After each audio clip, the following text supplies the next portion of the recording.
Basement level vibes with another one, straight up blackness aye.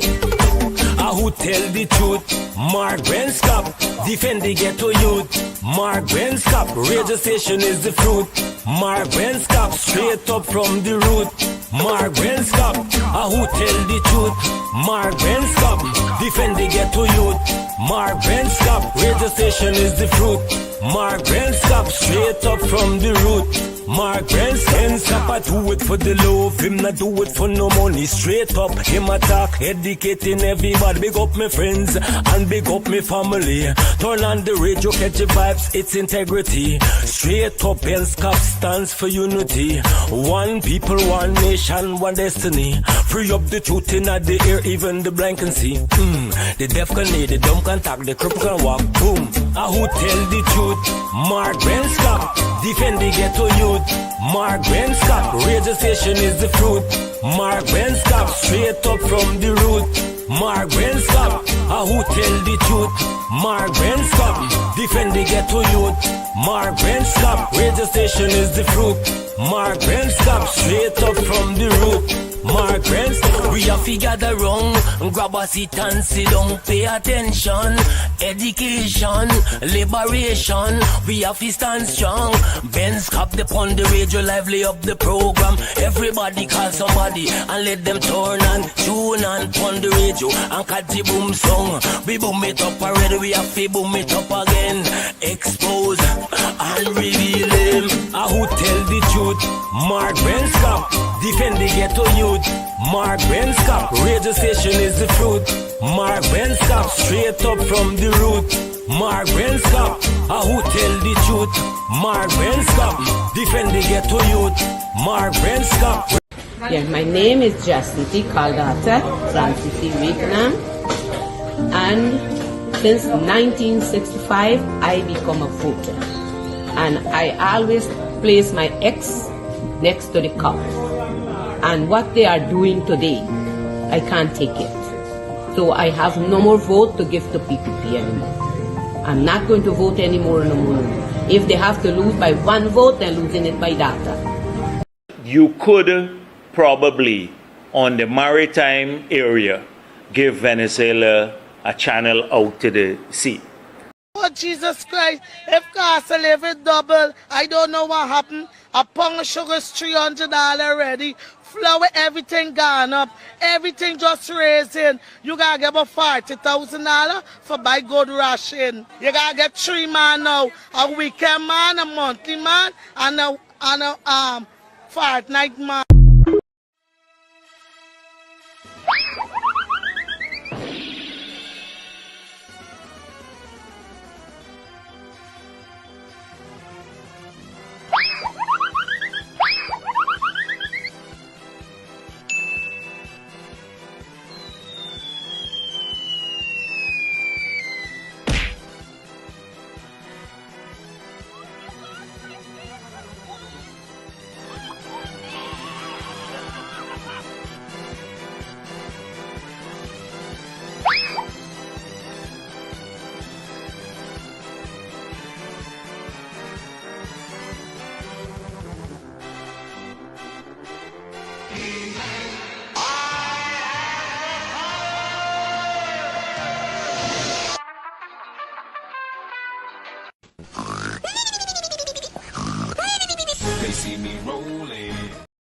All right. Hey, good night and welcome to Straight Up. My name is Mark Benscop, and we started right on time, right? 8:30.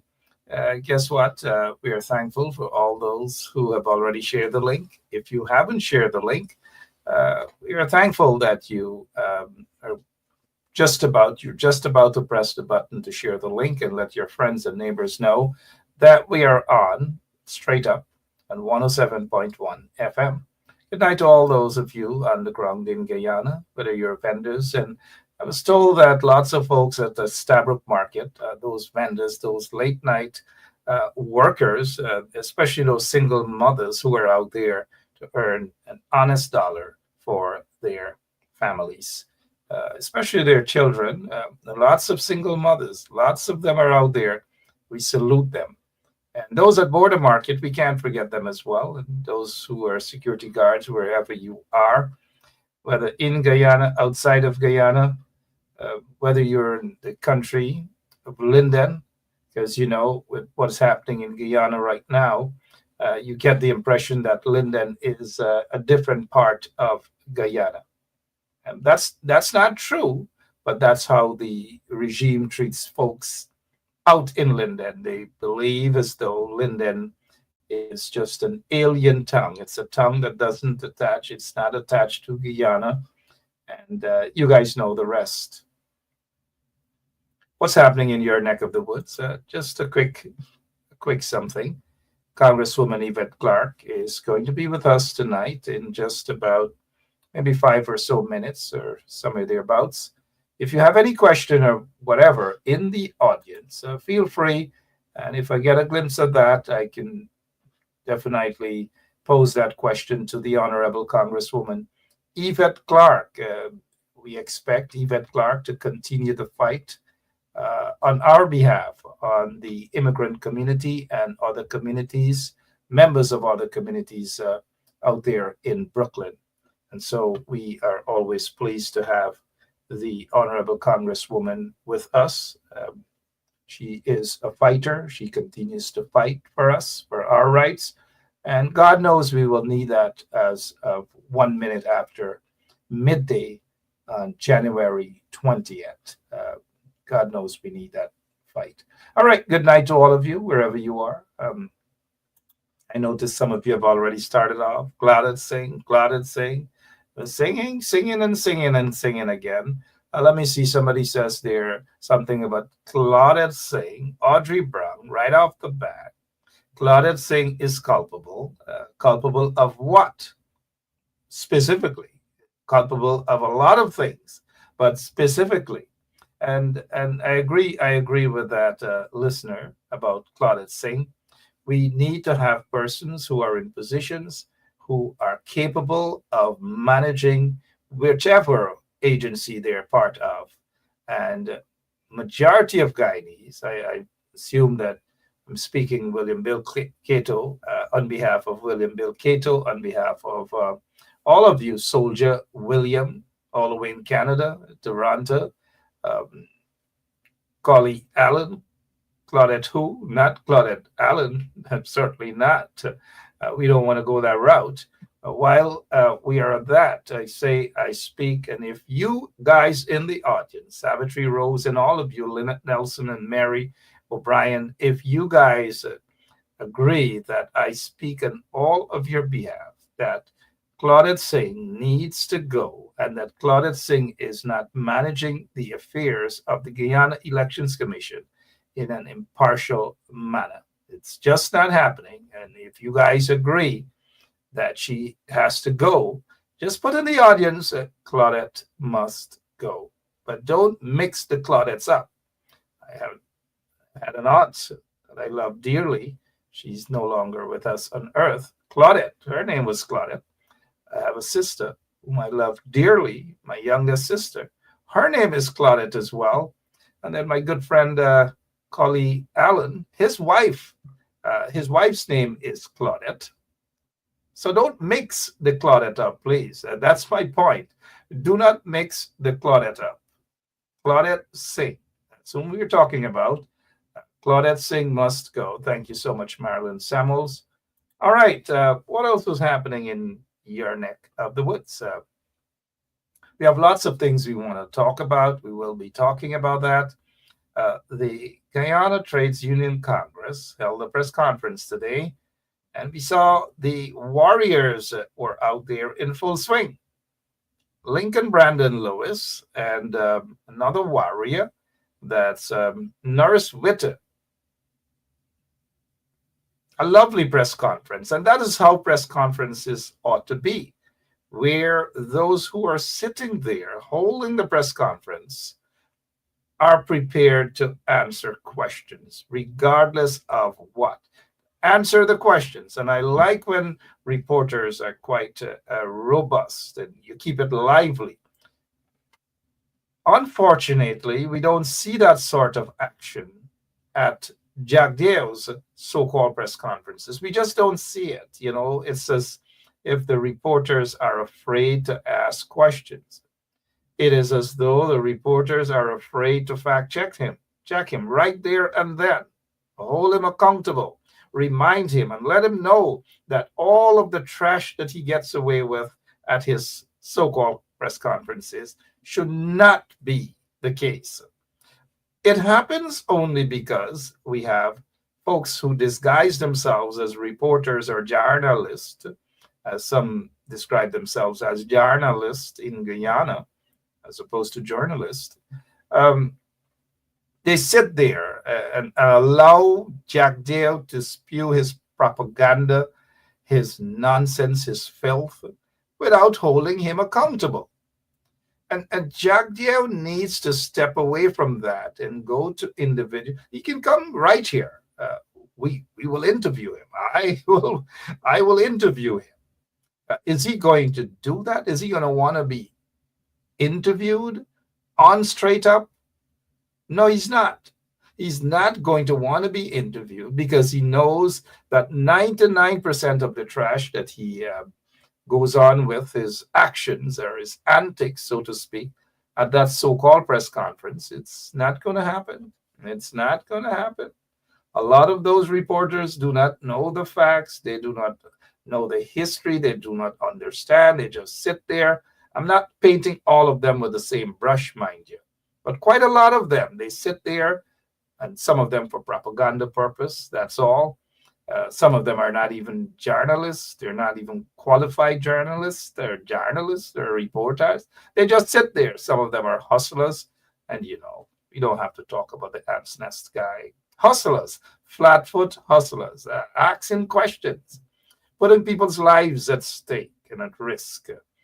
Every single week, they talk about the Ants Nest or Bird Nest guy, talk about Glenn Lal and Jack Dale and Glenn Lal. And every time they do that to people, guess what?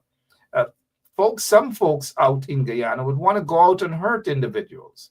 And with the weeks that they've been going after Glenn Lal and Glenn Lal and Glenn Lal, and Glenn Lal this and Glenn Lal that, I don't know if they're probably looking in the mirror.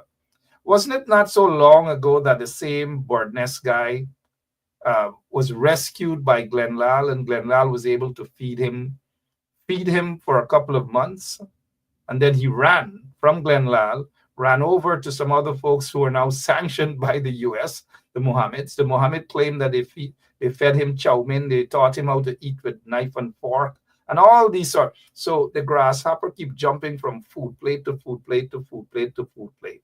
And so every single week, they just chastise Glenn Lal, put his life at risk. And then I wasn't surprised, to be honest with you guys. I wasn't surprised when Glenn Lal's property or his storage went up in flame. I don't know what's the cause of the fire. The fire department, I'm not sure that they have been able to pinpoint what really happened. But I have my own suspicion, mind you, because if you constantly hit at an individual, and someone like Jack Dale, who sits there as the second or whatever vice president, and they chastise the individual, chastise Glenn Lal every single week, what do you think is going to happen? Don't be surprised when these things happen. Now, I'm not saying that it is Jack Dale who sent people to burn down Glenn Lal's storage. I'm not, and his wife. I'm not saying that. I'm just not saying that. I'm not saying that it's because of the obsession that the Bird Nest guy has with Glenn Lal, the same Glenn Lal who rescued him, who fed him, all sorts of things, chow mein, lau mein, papa, guava, every single thing he ate from Glenn Lal because Glenn Lal rescued him. He was very skinny when Glenn Lal rescued him. And every week is cuss out, cuss out, cuss out. But again, I'm not saying that they're the ones who burnt anything down. I'm just not saying that. But when they constantly away at something like that, I'm not surprised when these things happen. I'm just putting it out there. I am just not surprised at that. And it's the same way Ronald Waddle was assassinated, because they constantly went after Ronald Waddle publicly. the PPP regime. They went after him publicly. And so I wasn't surprised when he was assassinated. And that's what dictators do. They go after individuals, they malign them, and all manner of things. And lunatics within the midst would get the urge to do anything. So it is sad that Glenn Lal and his wife, their storage place got burnt. We don't know as yet, but we'll just await the outcome. Probably some sort of arson. Who knows? Again, I'm not saying that that's what it is. All right.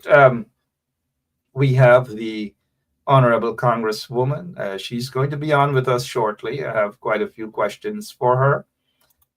She's always been a friend of the Caribbean, always a friend of the Guyanese community as well, and always a friend of all of us here on 107.1 FM, all of you in the audience. And so if you have a question relevant, of course, to the Congresswoman's responsibilities, part of her responsibility, feel free to start posing your question or questions. And of course, we keep it very clean and very respectful right here on 107.1 FM. I noticed Desiree Chapman. Good morning to you, Desiree. And I say good morning because Desiree is all the way in London, and those folks in London are up early in the morning, 2 a.m., 3 a.m., just to listen to Straight Up on 107.1 FM. Well, I noticed at today's press conference, we get back to the press conference, Lincoln Lewis is saying the Guyana Trades Union Congress calls out opposition over failure to hold government accountable. So Lincoln Lewis and the Guyana Trades Union Congress, they're saying that the opposition have not done enough to hold the government accountable. How many of you agree with this? Good night. I, for one, I'm not going to run away from anything. I agree with Lincoln Lewis. More should be done. More ought to be done to hold the government accountable. The government, quote unquote, government of Guyana accountable. So Sandra Steele says she agrees. Now, when these statements are out and the opinion is given by either Lincoln Lewis or whomever, I notice it's become the norm for the attacks, the unnecessary attacks. Instead of mending the bridges, you get into the personal attack mode. We're watching those individuals, I noticed some guy earlier said, oh, what Lincoln has been doing. And one of the acolytes in the opposition said, Lincoln, what has Lincoln done over the past 10 years? But I can talk so much about what Lincoln has done and the sacrifices Lincoln Lewis has made and others, including Norris Witter. It's just not, sometimes people probably are blind to reality. That here's a man who put his life on the line, that of his family as well, made tremendous sacrifices, spent 3 nights in the lockups, all manner of things to confront a murderous regime. And yet there are some folks who ask a very silly question. What is it that Lincoln has done over the past 10 years? What I can say is that Lincoln has done far more than most, if not all, of them who sit in positions today. So we'll leave that for some other night, but I'd probably invite Mr. Lincoln Lewis right here on 107.1 FM. All right, we take the time to acknowledge, since we're acknowledging folks, we can't leave out Rhonda Lane. Rhonda Lane has been on the front line. She's been there in Guyana, and we salute her. Thank you so much, Rhonda Lane. Rhonda Lane has been consistent in standing up in front of the Guyana Elections Commission, calling for the Guyana Elections Commission to be accountable to the people. And so that is why I take this opportunity to salute Rhonda Lane.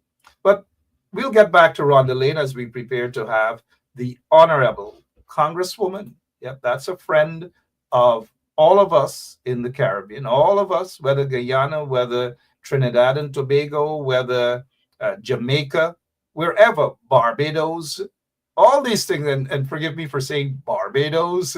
I know why I'm saying Barbados in that manner. The Honorable Congresswoman is with us, and I say Barbados. Good night to you, Madam Congresswoman. How are you? Good evening, Mark. It's great to be with you. And it's good to have you back with us. First, let me say congratulations on your re-election. We are glad that you have been re-elected. And let me also take this time to say, because you celebrated your birthday on the 21st, and I think your mom is also celebrated her birthday. So you guys had a 2-in-1 package. Happy birthday to both of you. Yes, my beloved mother, the Honorable Dr. Una Clarke, turned 90 years old yesterday. 90 years, and I think it's just the other day, when I saw that she celebrated her 90th birthday. I have a surprise for you, and this is your mom, and of course, take a look. Yes, that's right. That's your mom. For all those years, she has been a fighter. She's a warrior, and we are glad that you have taken lots of her traits to stand up and to fight for people's rights in general. And so I take this time to salute you again, and belated birthday greetings, and also congratulations on your victory again to represent the people of your district. Well, thank you, Mark. And I really have to thank the voters of the 9th District of New York for entrusting me with another term in the United States House of Representatives to represent them, to make sure that their voices are heard, and to fight for their rights and fight for human dignity. It's truly an honor, and I'm really just grateful for all of the trust that the voters have placed in me. And thank you so much. I'm looking at some of the comments that people are happy to have you on. What have you been up to, as we would say, over the past 2 or 3 weeks after the elections? How have you been feeling, and what have you been up to in terms of your job? Yeah, it's certainly mixed emotions, like so many in our community and quite frankly across the United States and around the world. I was highly disappointed in the outcome of the presidential election. Uh, During the time between the fact that uh, Kamala Harris did not make it to the presidency, and understanding that the nation has selected Donald Trump for another term in the presidency, I've really been doing a lot of introspection, a lot of checking in on my constituents to, undergird for what I expect will be a very contentious session of Congress going forward, and gearing up to work with my colleagues in the Democratic Conference, the Democratic Caucus, as well as to work with the members of the Congressional Black Caucus to build out our platform for what we expect, again, will be a very contentious session of Congress starting in January. Contentious indeed, very contentious. Honorable Congresswoman, I know that you're vying for the top spot to be the chairperson of the Black Congressional Caucus. How optimistic of victory are we looking, and when can we get the results, please? Well, I'm extremely optimistic. I've been getting very unwavering support from my colleagues, and the vote will take place tomorrow. I am running unopposed for the position and don't anticipate opposition from the floor. And so my hope is that when all ballots are cast tomorrow, I will be the next member to serve as chairperson of the Congressional Black Caucus. All right. And at approximately what time can we start getting the results? Because we Yeah. want to congratulate you right here. Well, we will be uh, scheduled for our weekly meeting at noon, and I suspect that by about 1:30, we should have the results. All right. I was just looking at some of the comments. Apart from wishing you and your mom belated birthday greetings, some folks are concerned in terms of the incoming administration and their robust approach towards immigration. What is it that you guys have within the Democratic Party and in Congress to safeguard those whose rights would possibly be trampled on? Well, we've begun doing a number of things. One, we've reached out to President Biden to make sure that he's aware of our concerns, particularly for immigrants of African descent who have been covered under temporary protected status, under DACA, and under deferred departure, that we want to see him reinforce those mechanisms to make sure that those individuals are covered, that they will have uninterrupted stay here and work permits. And then we will be, battling, quite frankly. When I say battling, any legislation that is put on the floor of the House that speaks to the dehumanization of immigrants across this country. We will be, of course, pushing back on anything that would prohibit immigrants from coming to the United States. We will be fighting back to make sure that those who are here are treated with dignity and are given uh, their ability to appeal to our system of governance around immigration courts for any asylum seekers. We're going to do everything within our power to protect those who are in what I call blended families, many of whom have someone who is a resident, someone who's a citizen, and someone who may be undocumented at the moment, and that those families be kept together. There's a lot of work that we have to do in that space.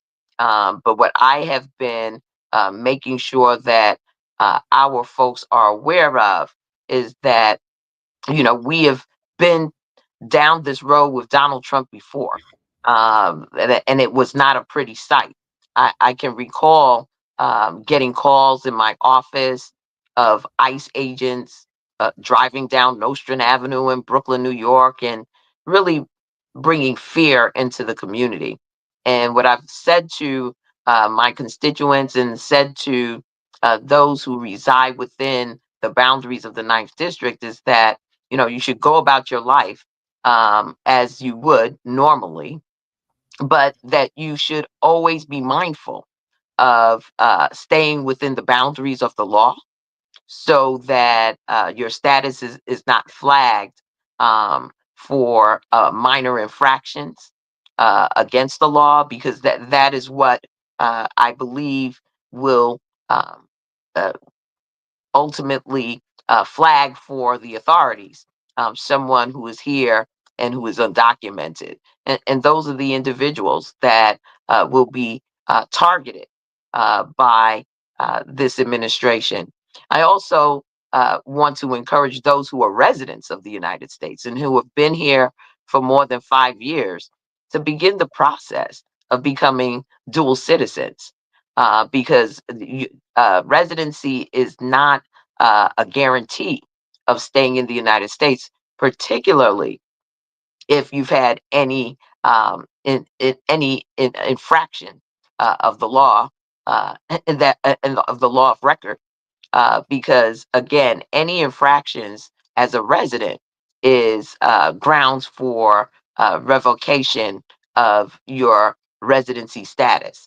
So it's just educating and informing the public making sure that we do everything we can before President Biden leaves office to undergird and strengthen current laws that protect those who are here and who have come under great duress to be here in the United States.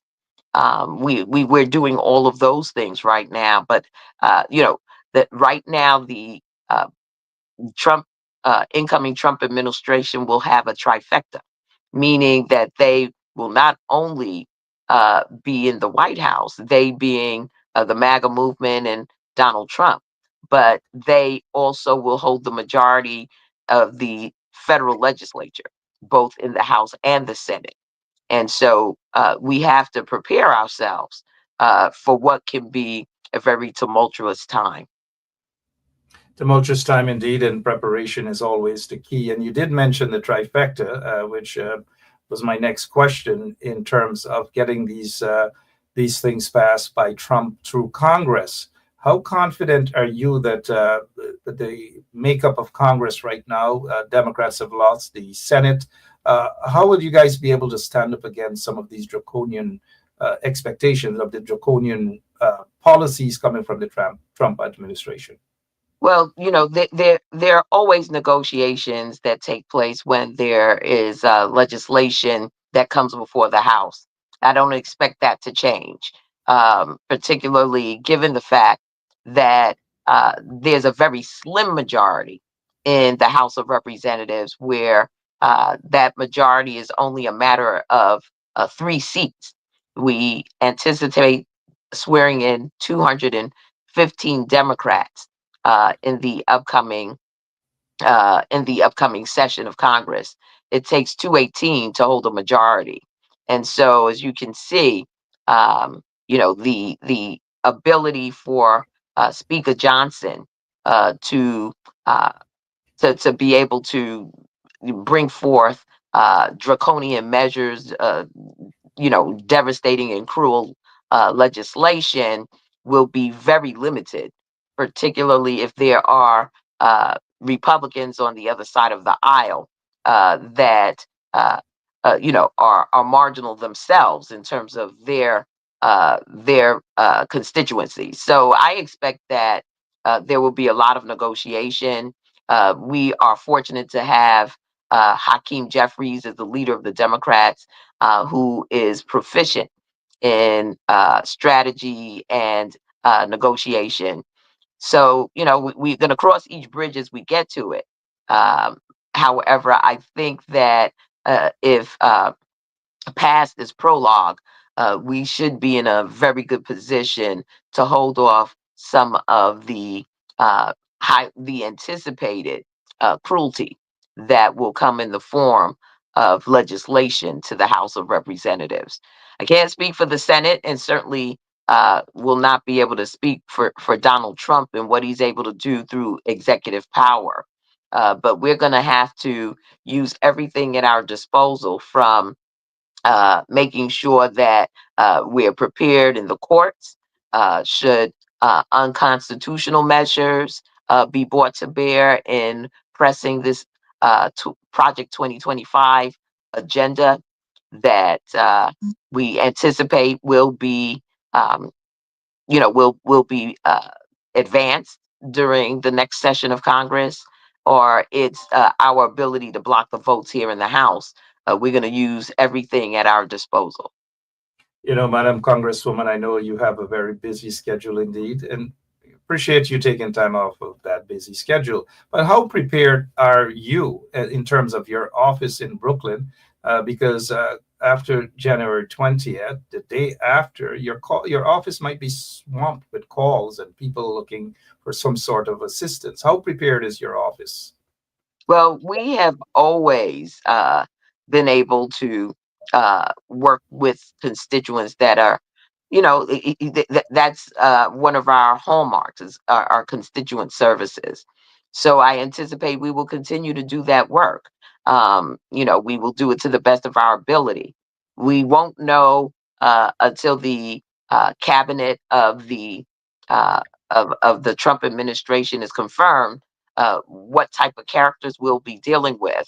However, we're going to do everything within our power to navigate our people through what, again, I assume will be very tumultuous times. Assuming that you will become the next head of the chairperson of the Congressional Black Caucus, what are some of the things? What are some of your plans for your Well, term? we are so fortunate in that we have the largest membership, 62 members strong, of members of the Congressional Black Caucus, 58 of whom are in the House, 4 of whom are in the United States Senate. And we will be using all of our talent, skill, and expertise, all of the work that we have begun as members of all of the sitting committees in both the House and the Senate to push back on Project 2025. We're going to be very, very focused on what we know is being planned and about to be executed on the people of the United States of America. And unfortunately, it's constituencies like mine in the Ninth District of New York that are in the bullseye of all of these measures to deconstruct government, if you will, to uh, uh, go in retrograde in terms of the policies that really projected the constitutional freedoms that all Americans are entitled to. We will be ready because we've got all of the talent that we need to really educate, inform, and engage the public in this battle. We don't expect to fight this battle exclusively on Capitol Hill. We want to make sure that individuals, uh, organizations, and people writ large in our communities are informed with truth and an understanding of just what is happening as outlined in the Project 2025 proposals. All right, well said. Coming from the Congresswoman Yvette Clarke with us this evening, just maybe a couple of minutes remaining. But again, you have been reelected to serve the people within your district. They're all happy about that. And I guess you also have some good plans for them again this time around. Absolutely. I mean, it's an ongoing challenge. Again, we've specialized in constituent services, but the policies that really liberate and provide our people with, sort of the guardrails for achieving the American dream are being threatened in this moment.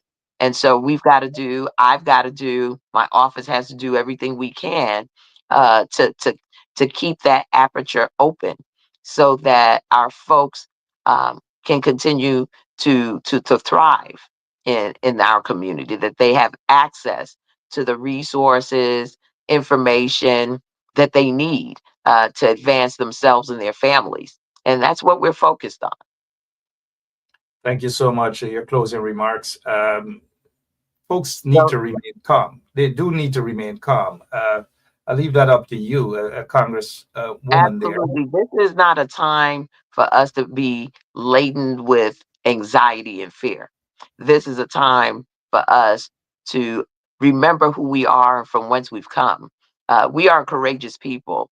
Immigrants, by their very nature of leaving their homes of origin to chart a new course in a new environment, in a new country, exhibit courage each and every day. And it's that same courage that we draw upon in this next session of Congress. And I keep calling it a session because though our president is elected for 4 years, our Congress, particularly the House of Representatives, is elected every 2 years. We are 3 seats away from gaining the majority in the House of Representatives, which puts a stop and an end to any plans that would in any way harm or injure the people of the United States of America. So we are ready focused on the next election, which will take place 18 months from now. And so that's why it's so very important that we expose our people to exactly what is taking place that is undermining their ability to live out their American dream, and what it means to be a part of a democracy and the fight for freedom. That's what our role is. In addition to the legislative work we do, the constituent services we do, when you have an adversary that has committed to writing the breakdown of communities, the cruelty of deconstructing government that so many of our families rely on. This is that moment where we stand up and we fight for our rights. This is that moment when, like so many before us, we exhibit courage of our convictions and we fight for our nation. We fight for our families. We fight for our communities. And this is that moment for this generation to stand up for civil rights, for civil liberties, for human rights. And I expect that my constituents in particular are ready for this. And I assume that that will be the mantra for all of my colleagues as we enter into the 119th session of Congress. Thank you so much, Congresswoman. Well said. And again, belated birthday greetings to you and your mom. Continue. And many blessings to you, your viewers, your listeners during this holiday season. Let's take a moment to, just embrace those around us who have always shown us love and understanding. And let us also reach out to those who are less fortunate to bring to them some level of love so that together we can weather the storms ahead and come out victorious. So thank you so much for having me, Mark. And thank you so much for always spending some time with us here, even though I've gone over my time. Thank you so much, as always. Appreciate it. Have a good evening. Many blessings. One love. Same to you. All right. That's the Honorable Congresswoman Yvette Clarke. She's a fighter. She has been doing that for quite some time, and she will continue to fight for us, all of our rights, regardless of where you're from. And we can't wait until tomorrow to congratulate her on becoming the chairperson of the Congressional Black Caucus. Thank you, Madam. Thank you. All right, there goes. That's the Congresswoman. No stranger to you guys. Absolutely no stranger at all. And I was looking at some of your comments as well, and you heard the Congresswoman remain calm. In fact, her office is there for you guys. Congress is there. They're just about 2 or 3 seats away from a majority. So it doesn't mean that it's a bulldozing of Congress, meaning in terms of having bills passed or whatever it is, legislation. No, they are going to be in Congress fighting for the rights of those who have been left out, so to speak. And the Congresswoman is correct. 18 months, they're back at it again. They can grab the majority right there in Congress. And so you've got to be prepared, put on your boots, put on your gloves, and get ready for the political battle. Do not put your hands up and say, hey, you give up. Just do not do that. The Congresswoman said, be careful. Walk in the corner, as we say in Guyana. Don't get caught up in the law, because as soon as you get caught up, you are going to be flagged. And if you have issues with your immigration status, you will be flagged, and you know what happens there. But the Congresswoman and others are there to stand up. The leadership of Congress, through Congressman Hakeem Jeffries, are there, and others, to stand up for your rights. And so we applaud her for that. What else is happening in your neck of the woods? I noticed a lot of you wishing the Congresswoman a happy birthday, and her beautiful mom, Una Clarke, who has been a dear friend of mine for over 3 decades. Yeah, that's me in my younger days. That's the Honorable Una Clarke, 90 years old now. 90 years old. This picture was taken, I believe, probably her not her first campaign. I've been there on her first campaign. So, yeah, I know her when she looked like that. She still looks like that. But if she's watching, happy birthday to you, Honorable Una Clarke, Council Member Una Clarke. We salute you, ma'am. Happy birthday to you. All right. And Rhonda Lane, our local hero there in Guyana, she will be celebrating her birth anniversary as well. This sounds as though it's a birthday greeting show, right? It's not. But Rhonda Lane, back to Rhonda Lane, a true fighter. She has been consistent in terms of standing up and fighting for your rights there in Guyana. She's like, okay, let's not run away. A local Rosa Parks, so to speak. We can say she's a local Rosa Parks. She's not afraid to speak out. She's not afraid to protest. And I believe that she deserves, Rhonda Lane, that is too, deserves the best birthday this time around. So it's the 8th, right? That's her birthday. Bless her up with something. You know, I'm not pitching for anything. You know, Rhonda Lane, she's a warrior. While others dropped out of the race in terms of not wanting to protest, afraid to protest, and all manner of things. Not Rhonda Lane. Not Rhonda Lane. And the only time you don't hear her calling in on Kadaki show, good morning, Kadaki. That's the voice. I don't know if I was a Calypsonian, maybe I would have been able to sing a song and have Ron in the background. Good morning, Kadaki. Morning. And then Kadaki, morning. Good night to all of you guys. We probably, what is it? We stick around for a few more minutes, or we just get out of here for the night and return tomorrow night and want to deal with some issues out there in Linden. We see Wayne Caesar is with us. Wayne Caesar, good night to you, sir. Over to you. Great show last weekend. Wayne Caesar also celebrated his 75th birth anniversary. 75th. Wayne, all these November months. I don't know what's going on with these folks. November.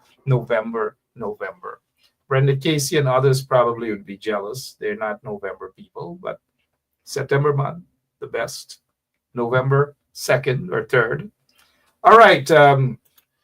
What else we can talk about before we go? Last evening, we did speak about this. $12 million. Just look at that little building. Probably about $3 million, $4 million the most would be able to construct this, a little couple of blocks. And that's it. And this is what they call a primary school. And they're happy. They post a photograph, they did the opening, and it's a primary school. Look at the compound, no proper fence, no playground, absolutely nothing. I wonder what the restrooms look like, or bathrooms, or whatever. I wonder what toilets. I wonder what they look like. Look at the condition. And can you imagine when it rains, what happens here? They're not going to touch that. They're just going to put some photographs and make it appear that this is, they built a school for $12 million. $12 million? Give me a break. Contract seems to be the thing. In Guyana is like the welfare system, right, Golly God?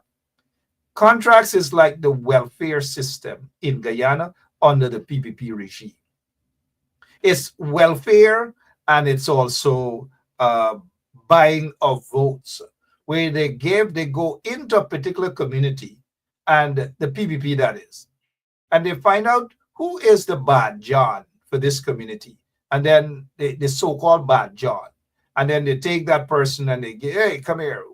The only reason they go into certain communities and give certain people contracts is that the contract is basically to have those bad Johns, so to speak, to control the community, quiet the community down. That is what it's about. It's no real intention for any proper development of those communities. It's not. As long as they feel once they give some money to demonic individuals, right, They feel that those people will quiet the community down because they get guns, they get this, they get their gangs, and they control the community. So Jack Deere sat down now and they put this plan together. They're going to go to Bad John, Bad Johnny, Bad whomever, and give them, look, we are going to give you money to clean up the gutters, the drains. And that money basically is the Bad John of that area, that village, will go and round up some other little lieutenants or lieutenants and say, hey, this is what. They have access to Jack Deere. They have access to Irfan Ali. They have access to Ramson Jr. They have access to some other minister. And so it gives them that power that they feel they can do anything. They can pick up the phone and say, boss, we need another contract. And that is how they're controlling the communities through that. They don't have any good intentions to build the communities. They don't have no good intention to build the community of Buxton. They certainly don't. They have no intentions to build and beautify the community of Agricola. And then you ask this question, why is it they didn't do it for 23 years they were there? They criminalized those communities. They marginalized the people in those communities. They discriminated against them. But now suddenly, because of the oil revenue, they feel they want to corrupt those communities, buy people out without any proper intention. We saw the same happening in Linden as well, where they ran into Linden. They got a couple of so-called bad Johns, so-called bad Johns. They run around, put on their little police uniform, their little soldier uniform. And that's what's happening. And that is why we see, and I want to talk to the folks in Linden tomorrow night for them to expose. Maybe we'll have the Honorable Mayor with us tomorrow night, or some other community leaders there in Linden, to talk about what the PPPC is doing to the entire Linden community. Because let's don't be fooled. The PPP doesn't like the people of Linden. And so this so-called $1 billion that you see that they're throwing into Linden is not because they like the people of Linden, right, Kim Walker? It's not because the Tony Hack is kidding. Tony Hack. I bet Tony Hack didn't even listen to a single word I say. He loved the section, you know. And so, good night, Tony Hack. He's a good guy in the audience there. Tease him sometimes. But they go in the Dunstugs, exactly. Safari's pride, Seafaries, you know. Bad John or Dunstugs. Dunstugs, yeah, so-called Bad Johns. But back to Linden. The PPP doesn't like the people of Linden. And so they're doing everything to strangle the people of Linden economically, politically, and otherwise. And they have a few fighters there who are standing up and saying, no, it is not going to happen. And tomorrow night I'll have the worship, the mayor on. And last night we were supposed to have, was it last night? Nigel London, Apostle Nigel London with us. And maybe we'll try to have some others as well.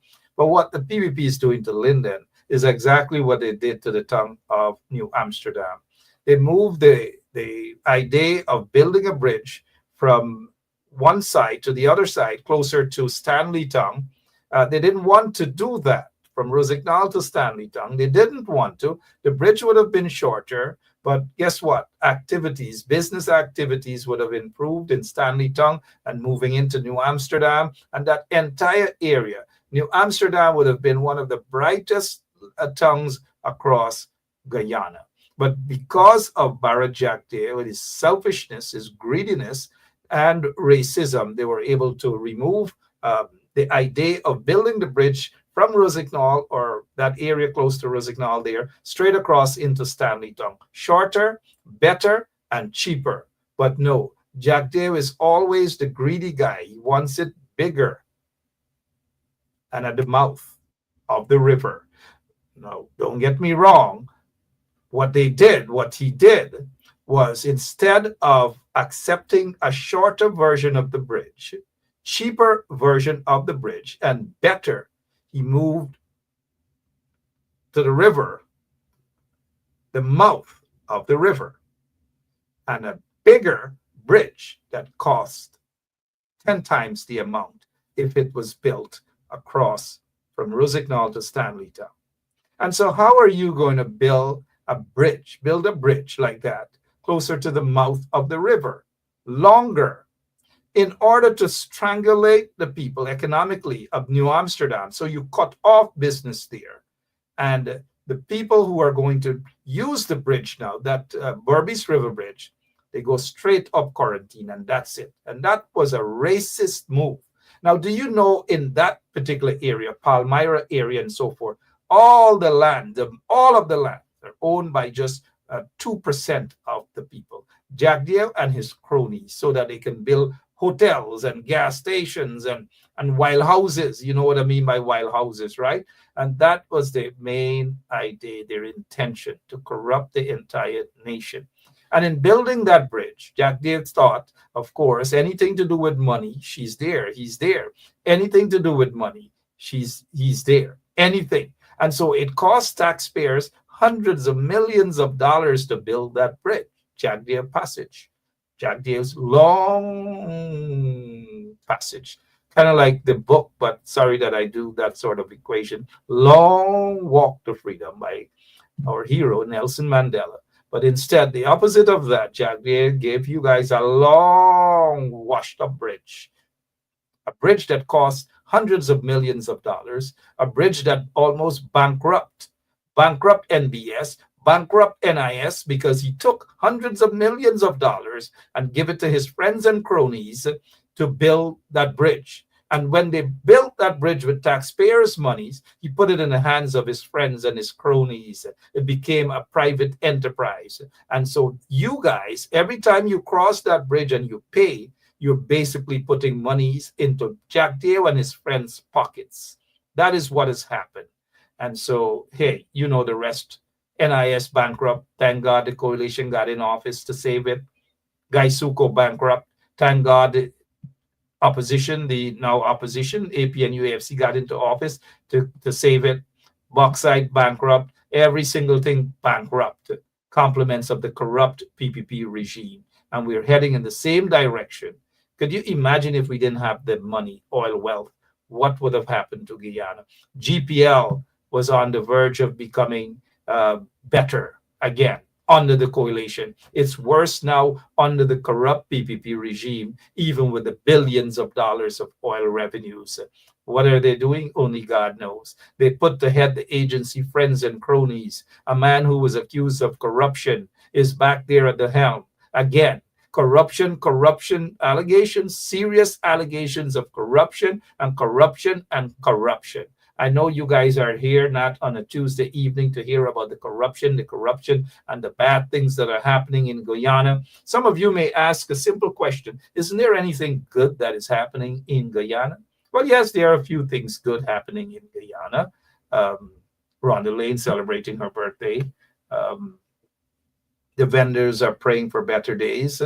Outside of that, what else? What else is happening that is good? Yvette DeAndre is saying, Jack drunk, but Jack in stupid. Jack drunk, but Jack in stupid. And Tony Hack is saying that he is fed up. You have any opposition in Guyana? Jack D is driving runaway train. That is so true. They need a better opposition to confront the corrupt PPP regime. But when you tell those in the opposition, they get vexed. Their bumps raise. And, you know, I speak from a position, been there, done that. You confront the PPP regime and you weaken them. You come out occasionally, you say something at a press con, you say something at a press release. It is not sufficient. Protest action is the only way to make the PPPC buck. I repeat, protest action. And no one in their right sense can disagree with protest action. The current regime isn't listening to anything. They're not going to listen to press releases. They're not going to listen to press conferences. You know what they're going to listen to? Protest action. You know when they're going to run to do something for the people of Linden? Is when Linden shut the tongue down. Shut the bridge down, shut the tongue down, and say enough is enough. This tongue, this mining tongue of Linden, the people of Linden ought to be respected. That is when the people of Linden are anywhere, the people are going to get what they want. Now, some may say, oh, it's easier said than done, Mark. You talk too much, Mark. Why don't you come back to Guyana? Of course, been there, done that. And that's why I'm saying I know protest action. Protest action is the only way. And we need those politicians who are there to represent the interest of the people to do just that. Represent the interest of the people, not their own interests, not for positions, not to go around and taking photos and flood their Facebook pages with photograph. We didn't elect models. We didn't elect star boys and star girls. We elected, the people elected and voted for representatives to go out there and represent their interest. And it's time that those who are in the opposition, who are there to represent the interest of the people, to stand up and be counted, to stand up and do their job, to stand up and represent the interest of the people. Now, some may suck their teeth and say they're doing that. A few of them are doing that, I agree, and I salute them. But more needs to be done. I am sick and tired of members of parliament for the opposition posing up every minute with photographs, 1,000,001 photographs. People don't want to see photographs. Of course, some of them are okay. They're photogenic. Yeah.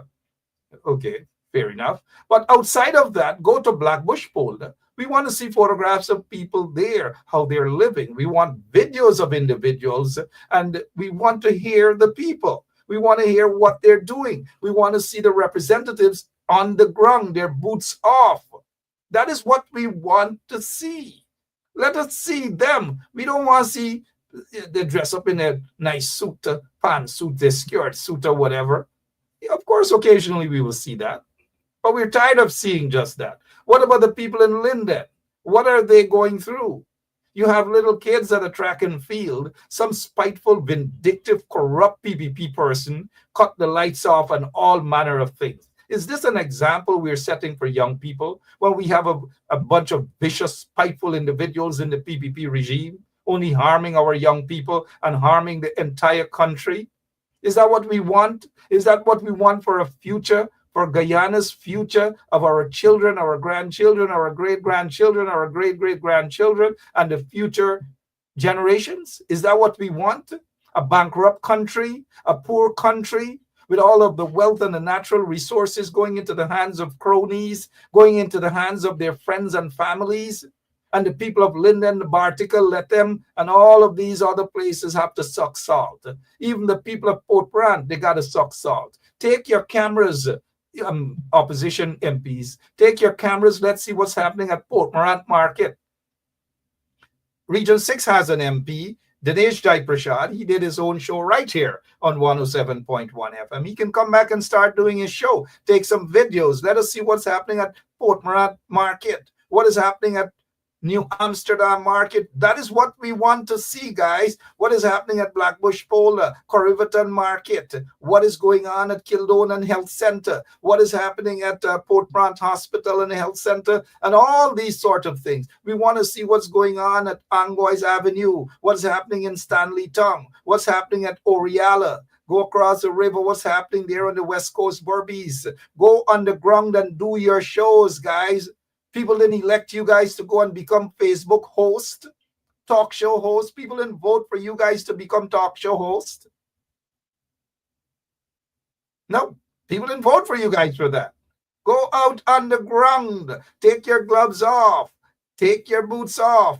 Go on the ground. Let us see. Let us hear what is happening on the ground. When are they going to listen? But no, they're not. They're going to run out and going to say, oh, Ben Shah put on his wig and his lipstick. Where is Ben Shah lipstick? Put on his wig and his lipstick. And that was smuggled for him. And he's abusing us now. Oh, don't worry with Ben Shah. He's a madman. He's all manner of things they say. But that's okay. I've heard it all. I've been at this for many years. Over 2 decades, nearly almost 3 decades I've been at this, you know. And so I understand they're going to get vexed. It's okay. But now when their bumps raise, just like some of them, their bumps raise because Lincoln Lewis telling them like it is.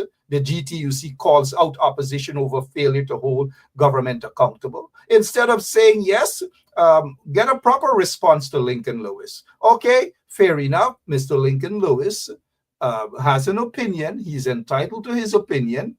However, if Mr. Lincoln Lewis feels that we are not doing enough, it is a matter of his opinion. But we are of the view that we are doing enough. But can we do more? Yes, we can do more. And therefore, we are looking. In fact, I will set up, if I'm part of the opposition, I'll say, if I'm the opposition leader, I'll pick up the phone, call Lincoln Lewis and say, hey, how can we work together? How can we do this together? Instead of sending hinge people, 5 cents hinge people to go after and attack Lincoln Lewis, all because he has an opinion. And many of us share that same opinion. I also believe that the opposition, I'm not going to say they have failed completely, but they need to do more. They need to do more in confronting the corrupt PPP regime and holding the corrupt PPP regime accountable.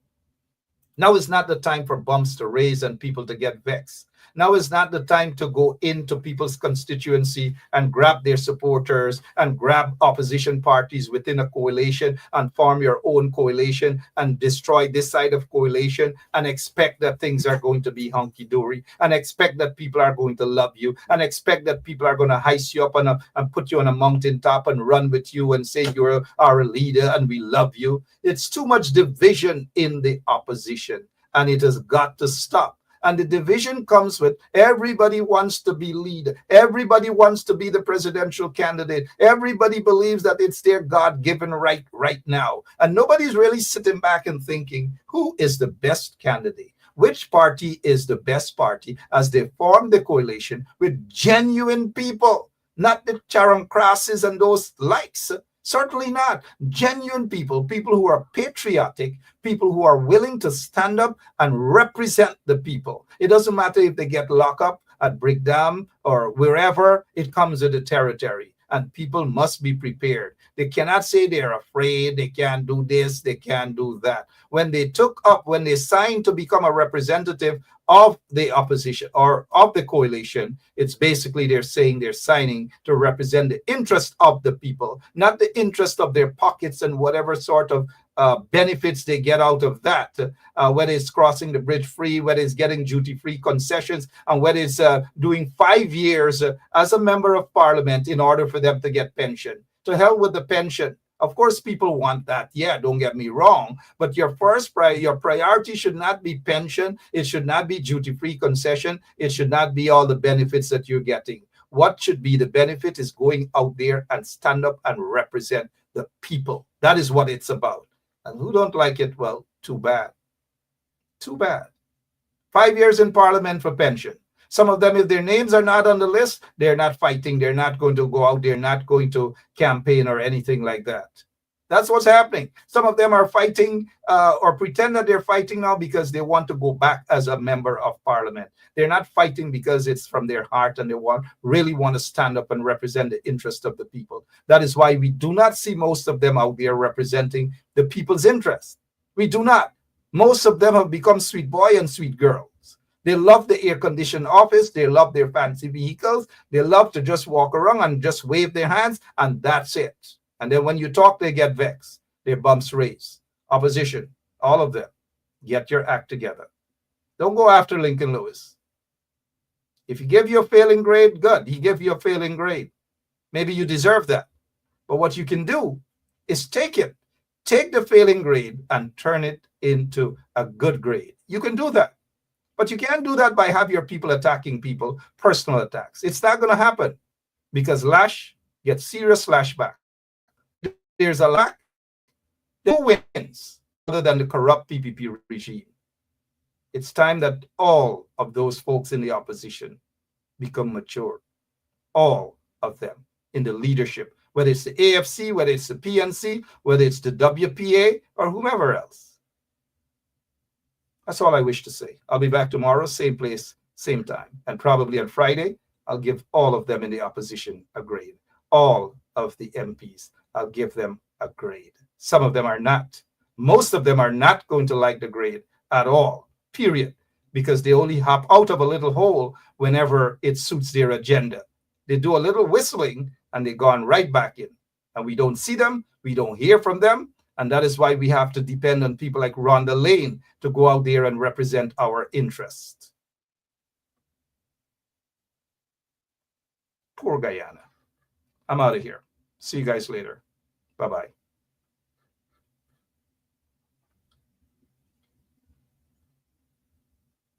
Today, I'd like to talk about the harm and disastrous impact the current Vice President of Guyana, Bharat Jagdeo, has brought upon the people of Guyana. Everything he has done has been for his own benefit, never thinking about the well-being of the people or taking any action to improve their lives. Instead of helping the common people live a decent life, he has abused his power from 1999 to 2024. I can't take it no more. I can't take it no more. Can't take it no more. Imagine 18 hours of blackout and you're telling people progress. Cost of living gone up 100%, yet you give public servant less. Mr. President, listen to the people. Search your soul and you will confess. I want you try surviving on the public base, then you're gonna know but stress. Cause I done fed up, you done fed up, he done fed up, she done fed up, we done fed up, the people fed up. You're hiding corruption inside the cup, look how evil set up. The people fed up. They don't drive no fair with the citizen. They may want the people speak out. Freedom of speech done gone inside the gutter. Knock off when you open your mouth. Discrimination in entertainment. And you're talking about one Guyana. When the Ministry of Culture keep the big shows. One set of girls and banner. Cause I done fed up, you done fed up, he done fed up, she done fed up, we done fed up, the people fed up. You're hiding corruption inside the cup. Look how evil set up. The people fed up. Every picture you take and promise you make, everything you do is about clouds. Then you come into me for I shake your hand, there's nothing to smile about. Corruption inside every sector, but when it comes to them they send you. Try investigate efficiency, right? Go talk to Bharat and Sue. Cause I done fed up, you done fed up, he done fed up, she done fed up, we done fed up, the people fed up. You're hiding corruption inside the cup, look how evil set up. The people fed up. I done fed up on the dirty water, low pressure, want scream and tell somebody. Imagine.